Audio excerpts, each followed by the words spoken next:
I think one of the things you said that's very interesting was like true financial freedom is you don't have to make decisions that really are aimed to please anybody anymore. You're not worried about like, well, is this person going to buy my product? Like you're literally to the point where you can be at the top of the mountain. And I was picturing when you were saying that, like there's only two guys at the top of the mountain. There's one of them who's at the top of the mountain because they're the villain, and there's one that's at the top of the mountain because they're the hero. And it just becomes like, what decisions are you making when you're up there? Which I think is a great pivot because I do have some buddies that are at the top of that mountain and I see how they spend their days and I see the stuff they're putting on social media. And, not that there's anything wrong with it, but they're still pushing a lot of like the jets and the this, and this is what you need. And then I see you basically literally screaming from the rooftops, there's an affordable housing crisis. People need help. And the message I get from you are either really cool playlists on some bands that you and I love dude, I can't thank you enough for those. Those always make my day. And like, so we share that, but then the other stuff all has to do with what's going on with your charity and what's going on with helping families and the video you sent me to watch about that. So I've said for a long time now, I think one of the things that not enough people are talking about is the affordable housing crisis, which no matter what keeps getting worse. And for some reason, people think the cure to this is going to be that interest rates are going to come down. And the way I'm looking at it is, hey, I'm not the smartest guy in the room, but usually when that happens, prices go up. So how does that help things be more affordable? So I'd love to hear about now that you're in a position to really make a difference now. I think one of the key things in that video was talking about how people think you need to have millions of dollars to make a difference in other people's lives. And you really don't. And you're really showing people how a little bit can go a long way. And if enough of us really contribute, that little bit up front can compound and get reused and really spread this into a huge thing. So talk a little bit about where did savinghomes.org come from? How is it helping the affordable housing crisis? Like, I'd love to go really deep into that because the last time we talked a lot about the state of the market and real estate and business, but now you're kind of to this new level where really that's not your focus anymore. Helping other people out of foreclosure is, and that's really what I want to focus on. Yeah, absolutely. And something you just said that gave me an aha moment is financial freedom is when you can remove the financial lens from a lot of your decision making. And then you can move with more authenticity and it's just easier. You're going with your internal current and you're still making money as a result. Relationships, you touched on it. I just want to say that like after the music stopped of my first life, the value of relationships is the only thing that matters, at the end of your life. The quality of your life is based on the quality of your relationships. Money can't buy real relationships. And something we've kind of touched on, but haven't really mentioned is, I've had a lot of mentors. I've been part of a lot of masterminds. Where I'm at now, especially after the hurricane, is nature has almost become my mentor more than any person at this point. And that's if you zoom back into a lot of the great thinkers, everything you need to learn can be found in how nature works. So it's been fun to spend so much time with Mother Earth to where I look at her as a mentor now. As I was looking at my evolution, I started out as an 18-year-old real estate investor knocking on doors of people that were in foreclosure. And that's how I got all my training. I mean, I don't think there's any better training than door knocking foreclosure because you're training your willpower, you're training your mind, you're understanding how to connect with people that are in really tough situations. And I was 18, 19 years old. I'd knock on the door. Someone double my age would answer. They were stressed. I could smell the dinner they were cooking. I could see their kids and I knew they were about to lose their house. I would offer them a solution. It wasn't the best solution. They were going to have to sell. I could give them some advice on how to save their house, but a lot of them had to sell. And I always wished that there could be another way, but I was broker than they were at the time. I had nothing. I started off with zero, absolutely zero. Fast forward, I started connectedinvestors.com because I realized early in my career, the more real estate investors I was connected with, the more successful I was able to be. I was able to connect more dots when I would have a weird deal come through I didn't know. And I didn't worry about knowing everything. All I ever really wanted to know was what was the next step. And a lot of people get anxiety, paralysis by analysis, because they think they need to know everything. They need to have their LLC set up. They need to have their buyer list already. They need to understand the 10 ways to negotiate with, there's so much to learn, but you're only ever really learning one thing. When I was doing like triathlons, I would always just tell myself, I just have to get to the next telephone pole.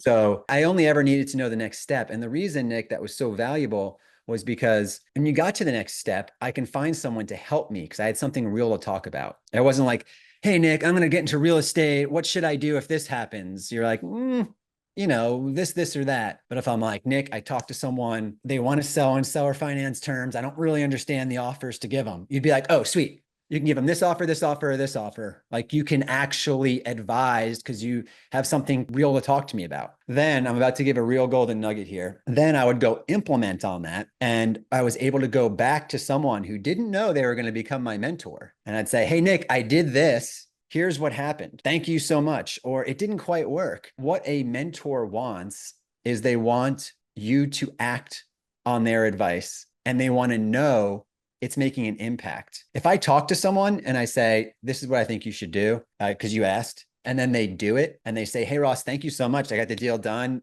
made 40 grand. My wife is so pumped. I am going to be, or my partner, I'm going to be so excited to answer the phone next time for that person because doers want to be around doers. They don't want to just spew information that just goes into the toilet, right? That is one of my techniques and tricks to find someone to mentor you. You have to implement their advice. You have to give them feedback on the steps. And as long as you're doing the things, I found they will keep getting back with you. And that's what I did. I only worried about the next step. And then I would find someone to help me with those bits and pieces. So then I started connecting investors, built that up, sold it to a Fortune 100 company, done as far as money went. And I wanted to help. Connecting Investors at its core was a data company. And they redid it since I was gone. If you haven't seen Connected Investors in a while and you're looking for, discounted properties, it's definitely worth checking out because they polished some things that I just didn't quite get to. So I was a real estate hustler. I was a data guy. I had a lot of connections in private lending because I owned privatelenders.com. Another great site. After selling, I was able to put a significant amount of money aside. So much more money than I ever thought I would even have that I could give to charity. And I looked at all the nonprofits and I liked a lot of the missions, but I was so concerned, Nick, with what percentage of my money was going to the cause. That was the excuse that I gave myself to not make a donation. I'm like, well, if I'm gonna give $100, only like 20 cents is going to go to the cause. And listen, running a nonprofit is harder than running a for-profit. Holy crap. I told myself I wasn't going to start another business for a long time. So I did the only thing harder and started a nonprofit. That's a whole nother show.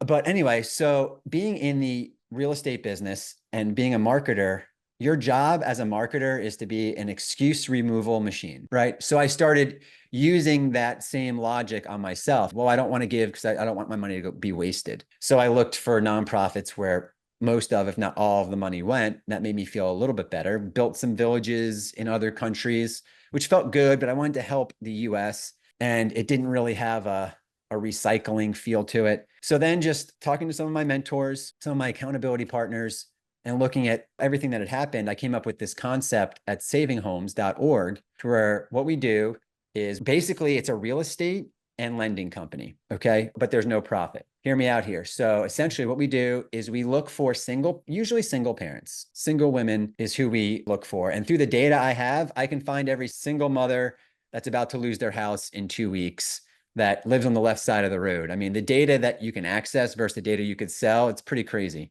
Again, whole nother podcast. But I'm able to find those individuals and reach out to them. And they come to Saving Homes. They're in foreclosure. We talk through their hardship.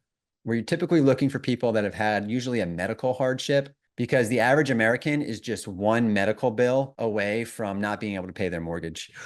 And God forbid that they can't work for a while, which is usually what happens. If you're a single parent, I mean, I have a wife and one child and all the money that we'll all ever need.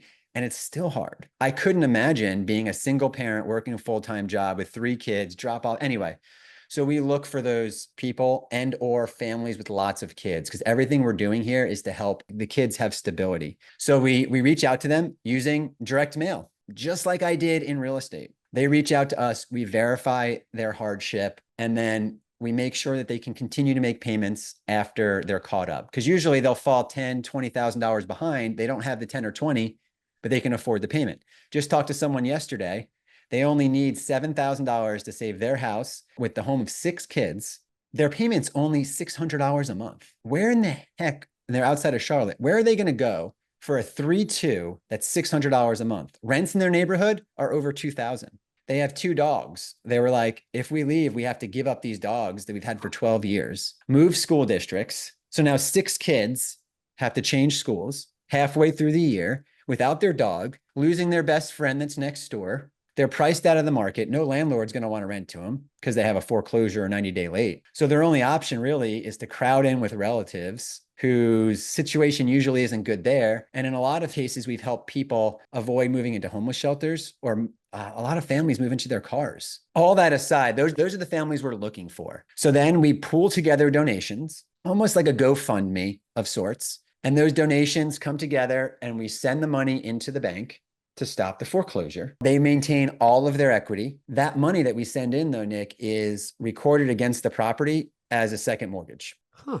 There's no payments, there's no interest, there's no timeline. The attorneys that do the closing do it for free. So there are 0 fees. There's absolutely nothing. It's basically just a free loan that we underwrite based off how many kids they have and their situation, the compassion of our donors. So that money gets recorded against the property. And in the future, when they sell or refinance, or if they fall back into foreclosure, which we can talk about later, that money then gets returned to Saving Homes and we can help the next family. So all the emotional element aside, look at it from a financial standpoint. You give $1,000, it helps a family. That money sits there. It's almost like a life jacket. Once that family's done, the life jacket gets passed to another family.